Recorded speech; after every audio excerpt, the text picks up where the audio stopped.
এ জিনের বাচ্চা ছিল, কোনো ইনসানের বাচ্চা ছিল না। কার বাচ্চা ছিল? জিনের। আমাদের সৃষ্টির আগে কারা ছিল পৃথিবীতে? জিন। এটা একটা বিরাট বিষয়। জিনের ওয়াজ করতে গেলে 3 ঘন্টার প্রয়োজন। কোনদিন সময় পেলে বলবো। কোরআন মাজিদে একটা সূরা আছে, সূরাতুল জিন। কি নাম আছে? সূরাতুল জিন। কুল ওহিয়া ইলাইয়া আন্নাহু ইসতামা নাফারুম মিনাল জিন ফাকালু ইন্না সাম'না কুরআনান আজাবা। প্রথম আয়াত দিয়ে শুরুতে মাওলানা আছে। প্রিয় ভাইরা, আবার এই জিন জাতির মধ্যে এই জিনের বাচ্চা ছিল, কোনো ইনসানের বাচ্চা ছিল না। কার বাচ্চা ছিল? জিনের। আমাদের সৃষ্টির আগে কারা ছিল পৃথিবীতে? জিন। এটা একটা বিরাট বিষয়।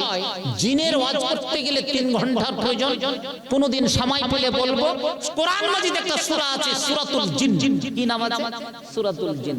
কুল ওহিয়া ইলাইয়া আন্নাহু ইসতামা নাফারুম মিনাল জিন ফাকালু ইন্না সাম'না কুরআনান আজাবা। প্রথম আয়াত দিয়ে শুরুতে মাওলানা আছে। প্রিয় ভাইরা, আবার এই জিন জাতির মধ্যে ছিল কে? আযাজিল, শয়তান। এই পৃথিবীতে কতদিন ইবাদত বান্দেগী করেছেন জানেন? কতদিন? কতদিন কেউ বলতে পারবে? 1000 বছর নয়। পৃথিবীতে এই পৃথিবীতে যখন আকাশ যেমন 7টা রয়েছে, এই পৃথিবীর নিচেও কিন্তু পৃথিবী 7টা রয়েছে। কি করে প্রমাণ? কোরআন বলছে, আপনি ঘুরে ঘুরে দেখলেন করে 7টা পৃথিবী আছে কিনা। ওকে যখন তাড়ানো করা হয়, একটু ছোট্ট করে একটা কথা আপনাদেরকে বলে দিই। এই জিন যখন এই পৃথিবীতে, আপনারা পৃথিবীর মাটিতে আছে তো, যদি অন্যায় করেন আল্লাহ তাআলা এমন ভাবে কি প্রাদানি দিবে ফেরেশতাকে দিয়ে, এই ঘোষ পাড়াতে আর এই পীর পাড়াতে থাকা কোন যুবক যুবতীর কি চলবে না? এখানে একটা লোক নাই, ফুচকার দোকানে, জিলেবির দোকানে, মনে হয় ওখানে করে প্রায় 1000 মতো কি ছেলে মেয়ে সেখানে কি জোড়া জোড়া হয়ে ঘুরছে। এরকমই ঘুরতে ছিল জিনেরা, এইরকমই ঘুরতে ছিল জিনেরা।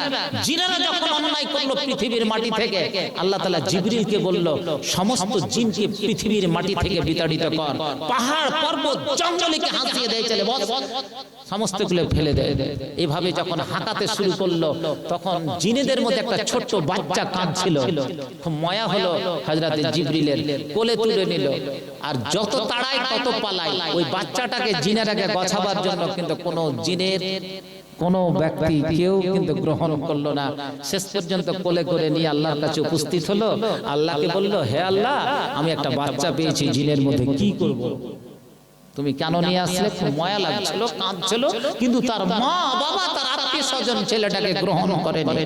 আল্লাহ তাআলা বলছে, তুমি তার কাছে রাখো, তুমি সেখানে করে তুমি তার ইবাদত বান্দেগী, তাকে পড়াশোনার কি ব্যবস্থা করে দাও। এই যে ঘোষপাড়ার একটা মাদ্রাসার মতো কি তুমি ব্যবস্থা করে দাও। কোথায় রাখলো? এই পৃথিবীতে সবচেয়ে নিচে যেটা স্তর, 7ম স্তর, সেই নিচে তাকে রেখে দেওয়া হলো। ওখানে করে 1000 বছর ইবাদত বান্দেগী করলো পড়াশোনা করার পর। আল্লাহ তাআলা খুশি হয়ে 2য় স্তরে উঠিয়ে দিল। ওখানে কতদিন ইবাদত বান্দেগী করলো? 1000 বছর। তো ওখানে করে আবার আল্লাহ তাআলা খুশি হয়ে 3য় স্তরে উঠালো। এইভাবে 7 তাবাক জমিনে কতবার কত 1000 বছর করে যদি ইবাদত বান্দেগী করে, তাহলে কত হাজার বছর করেছে? 7000। তাহলে ওই লোকটা, ওই জিনের বাচ্চাটা পৃথিবীতে উঠে আসলো। এবারে কোন দিকে? যে মানুষ থেমে থাকে না, সব সময় উপরের দিকে উঠতে চায়। আমি শুধু প্রাইমারির চাকরিটা পেয়ে নিয়েছি, আইসিডিএস এর চাকরিটা পেয়ে নিয়েছি, জি লবণ পুরি খাচ্ছি, ডাল ভাত খাচ্ছি, আমাকে আগে বাড়তে হবে না। আযাজিল কিন্তু, শয়তান কিন্তু সেখানে থেমে থাকেনি। তখনও আযাজিল পায়নি, তখনও শয়তান হয়নি, তখন সে জিনের বাচ্চা এবং সবচেয়ে উন্নত জায়গা থেকে যাচ্ছে। কালকে একটা আর্টিকেল পড়ছিলাম, শিকাগো শহরে, আমেরিকার শিকাগো শহরে একজন মেডিকেল ইঞ্জিনিয়ার, মেডিকেল ডক্টর, যেটা আমেরিকাতে অধিকাংশ, সে আজকে সমস্ত অ্যাওয়ার্ড গুলোকে জিতেছে। সুন্দর সুন্দর এখান পর্যন্ত দাড়ি, মাথায় টুপি, পায়জামা, পাঞ্জাবি, সাধারণ মানুষ যে 5টা সাবজেক্টে কি পিএইচডি করেছেন, পড়ে পড়ে জীবনটাকে শেষ করে দিয়েছেন। আজকে ওই লোকটাকে দেখলে বলবে মৌলবাদী, কোনো মৌলভী সাহেব, কোনো মাদ্রাসার কি প্রোডাক্ট নয়। আজকে আমরা যদি কেউ লেকচারার পাই, কত কেউ যদি লেকচারারশিপ পায়, কেউ যদি প্রফেসরশিপ পায়, কেউ যদি আজকে ডক্টর ইঞ্জিনিয়ার হয়, মা বাবার গর্ব, ছেলে মেয়ের গর্ব থেকে আর থাকা যায় না। সেই একটা সাধারণ মানুষ আজকে পুরো আমেরিকার মাটিতে সেই লোকটিকে নিয়ে, তার নাম আমি বলে দিচ্ছি, মোহাম্মদ হোসাইন আল সাত্তার। আজকে শিকাগো শহরে আল সাত্তারকে নিয়ে সারা শিকাগো তথা আমেরিকার মাটিতে হিলচাল। কিন্তু সে একজন মৌলবাদী, সে একজন কোন মাদ্রাসার কোন প্রোডাক্ট নয়, একজন মুসলিম ছেলে। আজকে তার ভিতরে কেন এই ছেলেগুলোকে আমরা তৈরি করতে পারি না? আমি ডাক্তার হব, কেন কোরআন মাজিদ পড়তে জানবো না? আমি ইঞ্জিনিয়ার হব, কেন কোরআন মাজিদ পড়তে জানবো না? আমি ফিজিক্স কেমিস্ট্রি পড়ছি বলে কোরআন পড়তে জানবো না? এটা তোমার ব্যক্তিগত রুজিরুটির ক্ষেত্র বিশেষ, কিন্তু it is our first and কি foremost duty to earn the কি holy Quran, to recite the কি holy Quran from the beginning of the কি হিউম্যানিটি। মানুষের জন্মসূত্রে আমাদেরকে কোরআন পড়তেই হবে। এত বড় রমজান আসে, কোনোদিন কোনো ছেলে মেয়ে আজকে একটা কোরআন মাজিদ খুলে দেখে না, শুধু তাকের উপরে রাখা থাকে তুমি কি মুসলিম না গরু খাওয়া কি মুসলিম। তিরমিজি শরীফের হাদিস, আম্মি জান মা আয়েশা হাদিস থেকে বর্ণনা করছেন, মান ক্বারা হারফান মিন কিতাবিল্লাহ, যে ব্যক্তি কোরআন মাজিদের একটা অক্ষর পড়লে, অক্ষর বলতে কি বলুন, আলিফ, বলুন আলিফ, লাম, মিম পড়তে পারে না, এটাও পড়তে পারে না নাকি? মৃত্যুর সময় জবান থেকে বের হবে না, যদি বলে কালেমাটা পড়ো তখন বের হবে না। বিনা কালেমায় শূন্য হাতে আপনি যাবেন, সেই দিন কিন্তু আপনাকে কেউ বাঁচাবে না। প্রিয় ভাইরা আমার, দারুণ দুঃখজনক কথা, ব্যথা প্যাথেটিক জনক কথা। আজকে ঈমান হারা সমস্ত মাদ্রাসা খুলেছি, মাদ্রাসার কমিটিও কিছু বুঝে না, বিড়ি টানা হুক্কা টানা। মসজিদের যত কমিটি আছে বেঈমান হুক্কা টানা আর কি বিড়ি টানা সমস্ত কিছু, এটা দাড়ি নাই কিচ্ছু নাই, তারাই মাদ্রাসার কি নেতৃত্ব দিচ্ছে, মসজিদের নেতৃত্ব তারাই দিচ্ছে। মসজিদের জমি আজকে হড় হড়ে নিয়েছি, মাদ্রাসার জমি হড় হড়ে নিয়েছি। তুমি আছো কোথায়? একটা হাদিস আপনাকে শোনাই, খুব দারুণ হাদিস, বুখারীর হাদিসটি বর্ণনা করছে। কিয়ামতের সময় কিতাবুল ফিতানের হাদিস বর্ণনা করা হচ্ছে। কিতাবুল ফিতানের কিন্তু হাদিস, এমন একটা সময় আসবে মসজিদগুলো পরিপূর্ণ থাকবে, আগা কাতারে বড় বড় মানুষ দাড়ি নিয়ে আল খাল্লা টুপি পরে কাঁপতে থাকবে, দাড়ি বেয়ে বেয়ে মনে হচ্ছে কি কি যাচ্ছে ভাই, চোখের জল টিয়ার্স গড়িয়ে পড়ছে। হাদিসটা বলছে ইয়াজতামিউনা ফিল মাসাজিদ ওয়া হুম ইসাল্লুন, মানুষ মসজিদ তো ভর্তি হবে, ওয়া হুম ইসাল্লুন, নামাজ পড়বে, ওয়া মা ফিহিল মুমিন, কিন্তু একটাও ঈমান নয়, সবটি বেঈমান শয়তান আগা কাতারে বসে আছে। কার দাড়ি, কার রিশওয়াত খেয়েছে, ঘুষ খেয়েছে, বেঈমানি পথে কি টাকা উপার্জন করেছে, আর ওখানে করে কি আজকে নাচন চুদন আগা কাতারে শুনবে, আল্লাহ শুনবে কি? কাঁদন কি তোমার শুনবে? বর্তমান সমস্ত কি মডার্ন হয়ে গেছে, প্রাতিষ্ঠানিক। একটা কথা জেনে রাখবেন, যেই ধর্মকে যদি নষ্ট করার যদি ইচ্ছা থাকে, তাহলে তার ওই ধর্মে কি বাড়িয়ে দাও, অনুষ্ঠান বাড়িয়ে দাও। দেখছেন হাজারো হাজার জালসা, জালসা করে কোন লাভটা করে নিয়েছে মুসলমান, কোন লাভটা করেছে? এই জালসা করে কি লাভটা করেছে? আমার কটা কথা আপনি কি মনে রেখেছেন? খুতবাতে যেই মূল বিষয়টা সপ্তাহে যিনি খুতবা দেন, শুনি যদি স্টাডি করে আসেন, আমি মনে করছি কি যে প্রত্যেকটা মুসল্লি সেখানে লাভবান হতে পারে। কিন্তু আজকে মসজিদের যারা ইমাম, তারা পরিপূর্ণ রূপে সেখানে করে তৈরি করে আসে না, একটা ভালো করে খুতবা দেওয়ার তার কি অবকাশ হয় না। আজকে মসজিদটা আমরা কি সঠিকভাবে আবাদ করতে পারছি না। একজন ইমাম যদি সেখানে করে সুন্দরভাবে নিয়ে আসে, প্রত্যেক জুমাতে তুমি নামাজের খুতবা দিবে, প্রত্যেক জুমাতে নামাজ খুতবার এইগুলো কথা দিবে, যে টাইম পাস করে আজকে মানুষকে কোন জায়গা থেকে পৌঁছে দিয়েছি। তুমি একবার ভাবো, একবার চিন্তা করো যে আমি কোন জায়গাতে আজকে অতিবাহিত। তুমি মরো, আনফুসাকুম আহলিকুম নারা, তুমি নিজে তো মরবে, কিন্তু মরার মতো হয়ে মরো, ওয়ালা তামুতুন্না ইল্লা ওয়া আনতুম মুসলিমুন, মরো তো মুসলমান হয়ে মরো, নাসারা ইহুদি হয়ে মরো না, বেঈমান কাফির হয়ে মরো না। তোমাকে মরতে দেওয়ার অনুমতি দেওয়া হয়েছে, তুমি মরবে কি রকম ভাবে? কোরআন এবং হাদিসের ধারক বাহক হয়ে তুমি মরো। আহা, পৃথিবীতে মানুষ আসে আর যায়, পৃথিবীতে মানুষ আসে আর যায়, মরণের পরে তাদের চিহ্ন খুঁজে নাহি পাওয়া যায়। পৃথিবীতে মানুষ আসে আর যায়,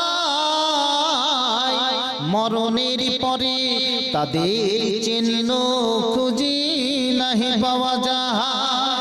পৃথিবীতে মানুষ শুধু অশান্তি ছড়ায়, ভাই ভাই দ্বন্দ্ব ছাড়া আর কিছু না। ভেবে দেখো মুসলিম আমি তুমি আছি যে কোথায়। পৃথিবীতে মানুষ আসে আর যায়, মরণের পরে তাদের চিহ্ন খুঁজি নাহি পাওয়া যায়। আপনারা সবাই নামাজ পড়েন তো? একবার হাত উঠান তো দেখি। আমি বলেছি আজকে ওয়াজ করছি না, একটা ক্লাস নিচ্ছি। কতজন নামাজ পড়েন হাত উঠান। দুরকম ভাবে হাত উঠালে বলছে যে আল্লাহ, এটার মানে কি পুলিশের সামনে হাত উঠালে দুরকম ভাবে কি হয়? যদি অন্যায় করে থাকি এটা স্বীকার করে নিচ্ছে আমি অন্যায় করেছি, আমাকে ছেড়ে দাও। এক হাত উঠান। কতজন নামাজ পড়েন এই মসজিদে? হাজিরি দেন, এক হাত উঠান। মিথ্যা হাত উঠাবেন না। আর শুক্রবারে নামাজ পড়ার লোক কতটি? হাত উঠান তো দেখি। এখানে সবই সংখ্যা বেড়ে যাবে। দারুণ অবস্থা। যা হোক,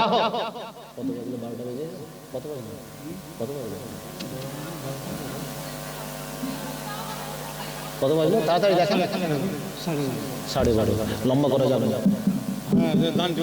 দান উঠিলি। আচ্ছা একটা মশলা আপনাদেরকে শোনাবো ভাই, শুনেন একটু কথা, একটা কথা শুধু শোনাবো আপনাদের। আপনারা একটু দাঁড়িয়ে যান তো, দাঁড়িয়ে যান, দাঁড়িয়ে যান, দাঁড়িয়ে গিয়ে একটু কাছে চলে আসেন। একটা খুব গুরুত্বপূর্ণ মশলা শোনাবো। দাঁড়িয়ে চলে আসেন, চলে আসেন, দাঁড়িয়ে।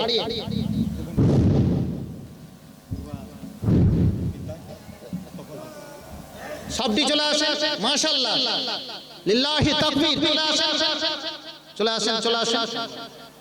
এই তো মাশাআল্লাহ, অনেক লোক আছে তো। কে বলছে ঘোষপাড়া পীরপাড়া? এটা পীরপাড়া তো। হ্যাঁ, দাঁড়িয়ে বসে যান এবারে। মাশাআল্লাহ, বসে যান। সাদ্দাবিল জুলুস, বসে যান। এই আপনি ওই করেন না, খুলিয়েন না ভাই, এটা গুরুত্বপূর্ণ মাসলা বলছি, খুলিয়েন না। বসে যান, বসে যান,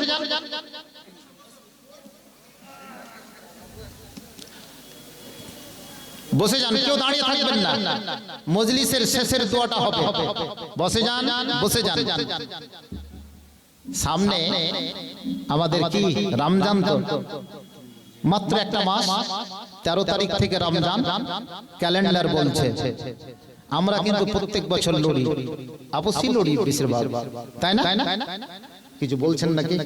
হ্যাঁ, একজন কুরবান 500 টাকা নগদ, 10,000 টাকা বাকি। কুরবান ভাই 10,000 টাকা দান, মিটাও তার কি মনের আরমান। দাও আল্লাহ তুমি কি জান্নাতে আদান। 500 টাকা নগদ, 9,500 টাকা বাকি। 10,000 টাকা বাকি, 500 টাকা নগদ। 2 কুইন্টাল তুমি 2 কুইন্টাল ভুট্টা, ভুট্টাটা লিখেছেন। মাশাআল্লাহ, মাশাআল্লাহ, মাশাআল্লাহ। তুমি কি দিবা ভাই? এটা সাত দামের, এটা সাত দামের। হ্যাঁ, লিখে দেন। 200 টাকা নগদ, 10,000 টাকা বাকি। আচ্ছা, একটা মাসলা। বসেন, বসেন, বসেন, 5 মিনিটে শুনিয়ে দিচ্ছি। আমরা ঈদ বা রোজা সৌদি অনুসারে করি না নিজের দেশের অনুসারে করি? কিন্তু সবাই চায় যে সৌদি যেদিন রোজা ধরবে, যেদিন ঈদ করবে, সেদিন আমরাও যেন করি। এটা চাই না, মনে চায় না? অনেকে করে, অনেকে সে মশলা নিয়ে কি খুব বাড়াবাড়ি একটা দল কিন্তু আছে। আপনাকে আমি যুক্তি দিচ্ছি। যুক্তি কি? হাদিস কোরআনের কতগুলো জিনিস কিন্তু আজ আমরা আলেমেরা বুঝিনি। হাদিস কোরআন শিখতে গেলে ভৌগোলিক জ্ঞানের প্রয়োজন আছে, পলিটিক্স জানতে হবে, জিওগ্রাফি জানতে হবে, জিওপলিটিক্স আমাদেরকে জানতে হবে, ইতিহাস জানতে হবে, সায়েন্স জানতে হবে, ফিজিক্স কেমিস্ট্রি জানতে হবে। যারা এই সমস্ত বিভাগের ছাত্রছাত্রী তারা যদি কোরআন আজকে পড়ে, আমার মতো ওবাইদুল্লাহ ফালাহি থেকে বসনারে বাবু বসে যান না, আশা করি কোরআন মাজিদ বেশি শিখতে পারবেন। কোরআন মাজিদ শিখতে গেলে আজকে আপনি যদি পড়েন, বিভিন্ন ভাষায় হয়ে গেছে, ইংরেজিতে হয়েছে, বাংলাতে হয়েছে, উর্দুতে হয়েছে, আরবি আপনি বুঝেন না, বাংলাতে বুঝার কি চেষ্টা করুন। এটা অনুপ্রাণিত আমরা আপনাকে করছি, তাহলে আপনি কি বুঝতে পারবেন। আপনাকে একটা যুক্তি দিচ্ছি, প্রত্যেক দিন আমরা লাইলাতুল কদর দেখেছি না? দেখতে পেয়েছি? কেউ দেখেছেন? জাগি বটে, কিন্তু কেউ দেখেনি, আবার অনেকে দেখেছে। শুনেন কিভাবে আজ পৃথিবীতে 850 কোটি মানুষ, কত কোটি মানুষ? আমরা এখন জেগে আছি না ঘুমিয়ে